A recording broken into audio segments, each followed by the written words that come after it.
আসসালামু আলাইকুম। আপনারা সব ভালো আছেন? আলহামদুলিল্লাহ আমরাও ভালো আছি।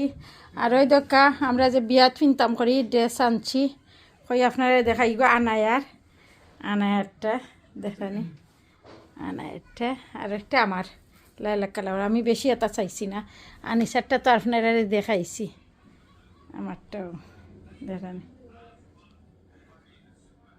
আনায়ার। আর ওই দেখা আনায়ার জুতা উতা দিয়া তার নকলতা দিয়ে আমি আনছি। এই দেখেন আনায়ের জুতা বুঝছেন, ওটা আনছি হইতে আপনারা দেখাই। ভালো পাইলে লাইক শেয়ার সাবস্ক্রাইব করবা প্লিজ। ওকে, আসসালামু আলাইকুম।